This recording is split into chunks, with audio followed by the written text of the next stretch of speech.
చూస్ Country Delight, live better. ఇప్పుడే Country Delight యాప్ని download చేసుకోండి.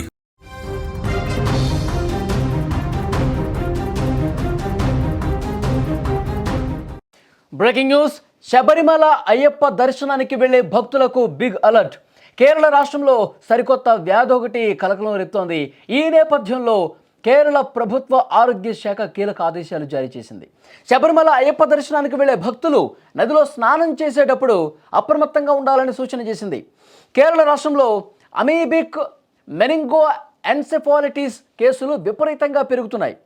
ఈ బ్రెయిన్ ఫీవర్ కేసులు క్రమక్రమంగా పెరుగుతున్నటువంటి నేపథ్యంలో ఆరోగ్య శాఖ పూర్తిగా అలర్ట్ అయింది. నదిలో స్నానాలు చేసే సమయంలో ముక్కులోకి నీరు పోకుండా చూసుకోవాలని అయ్యప్ప భక్తులకు సూచన చేసింది. అలాగే వేడి చేసిన నీటిని మాత్రమే తాగాలని పేర్కొంది. తినే ముందు చేతులు శుభ్రంగా కడుక్కోవాలని స్పష్టం చేసింది. ఈ బ్రెయిన్ ఫీవర్లు పెరుగుతున్న నేపథ్యంలో అత్యవసర సాయం కోసం 04735203232 అనే హెల్ప్ లైన్ నెంబర్కు సమాచారం ఇవ్వాలని పేర్కొంది. ఇప్పటి వరకు ఈ బ్రెయిన్ ఫీవర్ కేసులు కేరళలో 69 నమోదైనట్లు చెప్తున్నారు. 19 మంది మరణించారు. చాలా బాధాకరమైన విషయం. ఒక హెచ్చరికను కేరళ ప్రభుత్వం జారీ చేసింది. కొత్త వైరస్ వస్తోంది, దీని పట్ల చాలా జాగ్రత్తలు, అప్రమత్తత తీసుకోవాల్సినటువంటి అవసరం ఉందని చెప్తున్నారు. ఎందుకంటే కేరళకు నవంబర్, డిసెంబర్, జనవరి మాసాల్లో పెద్ద ఎత్తున అయ్యప్పను దర్శించుకోవటానికి స్వాములు వస్తూ ఉంటారు. ప్రస్తుతం కేరళలో ఇలాంటి ఆందోళనకర పరిస్థితి కాబట్టి, కొత్త వైరస్ ఒకటి ఉంది కాబట్టి చాలా జాగ్రత్తలు తీసుకోండి. మీరు నదిలో స్నానాలు చేసేటప్పుడు ముక్కులోకి నీరు లోపలికి వెళ్లకుండా ఉండేందుకు జాగ్రత్తలు తీసుకోండి. ఎందుకంటే వైరస్ విజృంభిస్తున్నటువంటి పరిణామాలు కనిపిస్తున్నాయి. 19 మంది చనిపోయినట్టుగా తెలుస్తోంది. 69 కేసులు నమోదయ్యాయి. అంటే రోజు రోజుకి కేసుల సంఖ్య పెరుగుతుండడంతో ప్రభుత్వం కూడా అప్రమత్తం అయిపోయింది. ఎక్కడికక్కడ ప్రభుత్వ ఆసుపత్రుల్లో కిట్స్ కూడా ఏర్పాటు చేశారు.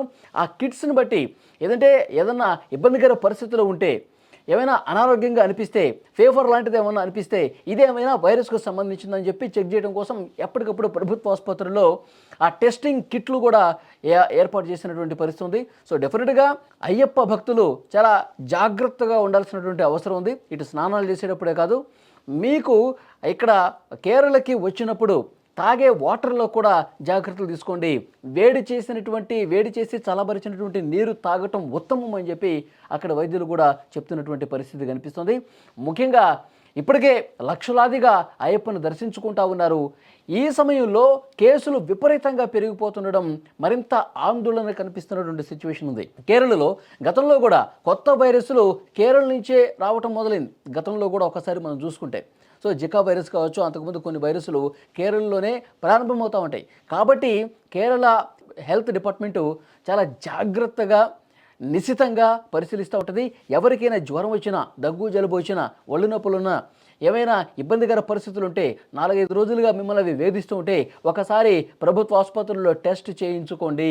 ఇదేమన్నా కొత్త వైరస్కు సంబంధించినటువంటి వ్యాధి, ఇవన్నీ కూడా 1-2 సార్లు చెక్ చేసుకుని అప్రమత్తంగా ఉండాల్సినటువంటి అవసరం ఉంది. ఎందుకంటే ఇంత ఆందోళన చెందాల్సిన పరిస్థితి ఎందుకు వస్తుందంటే, ఈ కేసులు నమోదైన దగ్గర నుంచి 19 మంది ఈ వైరస్తో చనిపోయారని ఎప్పుడైతే సమాచారం వచ్చిందో అప్పుడే పూర్తిగా ప్రభుత్వం కూడా అలసిపోయింది. హెల్త్ డిపార్ట్మెంటు ఈ వ్యాధి చికిత్సకు సంబంధించి ఏవైతే మెడిసిన్స్ ఉంటాయో, ఈ వ్యాధి చికిత్సలో భాగంగా ఏవైతే అవసరాలు ఉంటాయో వాటన్నిటిని కూడా ప్రభుత్వ ఆసుపత్రుల్లో సమకూరుస్తున్నటువంటి పరిస్థితి ఉంది. లక్షలాదిగా అయ్యప్పను దర్శించుకోవడానికి శబరిమల వస్తున్నటువంటి భక్తులకు ఒక ప్రత్యేకమైనటువంటి అలర్టు జారీ చేసింది. అందరూ కూడా చాలా జాగ్రత్తగా ఉండాలి. ముఖ్యంగా నదీ స్నానాలు చేసేటప్పుడు మరింత అప్రమత్తంగా ఉండాల్సినటువంటి అవసరం ఉంది. వాటర్ ముక్కు ద్వారా లోపలికి వెళితే మాత్రం ఇది వైరస్ రావడానికి ఎక్కువగా ఛాన్స్ ఉంటుంది. కాబట్టి మీరు జాగ్రత్తగా ఉండాలి. వీలైనంత త్వరగా మీరు రాష్ట్రం నుంచి అయ్యప్పను దర్శించుకుని వెంటనే వెళ్ళిపోవటం మంచిదని కూడా అధికారులు చెప్తున్నటువంటి పరిస్థితి. ఇప్పటికే లక్షలాదిగా భక్తులు వస్తున్నారు, నదీ స్నానాలు చేస్తూ ఉన్నారు, అయ్యప్పను దర్శించుకుంటూ ఉన్నారు, వెళుతూ ఉన్నారు. కాబట్టి ఎక్కడా కూడా లేట్ చేయొద్దు, వచ్చిన పని కానించుకొని వీలైనంత త్వరగా వెళ్ళిపోవటం మంచిదని చెప్పి చెప్తున్నారు. ఎందుకంటే ఇక్కడ ఎక్కువగా కేసులు నమోదైతే, ఎక్కువగా వ్యాధి బారిన పడితే ఇక్కడ ఆసుపత్రుల్లో కిక్కిరిసి పరిస్థితి ఉంటుంది. ఇక్కడ ఏదైనా అనుమానం ఉంటే కనుక వ్యాధికి సంబంధించి ఆసుపత్రులకు వస్తుంటారు, చెక్ చేసుకుంటూ ఉంటారు. సో డెఫినెట్గా ఇది కొంత ఇబ్బందికర పరిస్థితి ప్రభుత్వానికి. అందుకనే వీలైనంత త్వరగా మీరు జాగ్రత్తలు తీసుకోండి. దాంతోపాటు మీ రాష్ట్రానికి త్వరగా వెళ్ళిపోయే ప్రయత్నాలు చేయండి అని కూడా చెప్తా ఉన్నారు. మరీ ముఖ్యంగా ఇక్కడ కేరళలో వాటర్ తాగేటప్పుడు మంచిగా కాచి వడపోసినటువంటి వాటర్ తాగటం ఉత్తమం అని కూడా అక్కడి హెల్త్ డిపార్ట్మెంట్ చాలా స్పష్టమైనటువంటి సూచన చేసినటువంటి పరిస్థితి. మరొక ఆందోళనకర విషయం ఏంటంటే కేసులు పెరుగుతున్నాయి. రోజు రోజుకు ఈ కేసులు పెరుగుతున్నాయి. కొత్త వైరస్కు సంబంధించిన కేసులు పెరుగుతుండడంతో కొంత ఆందోళన కనిపిస్తుంది. సరే, కేసులు పెరిగినప్పటికీ కూడా దాన్ని కంట్రోల్ చేసే బాధ్యత ప్రభుత్వం తీసుకుంది. హెల్త్ డిపార్ట్మెంట్ అన్ని రకాల ఏర్పాట్లు చేసినట్టుగా తెలుస్తోంది. కేంద్ర ప్రభుత్వం కూడా నిశితంగా దీన్ని పరిశీలిస్తోంది.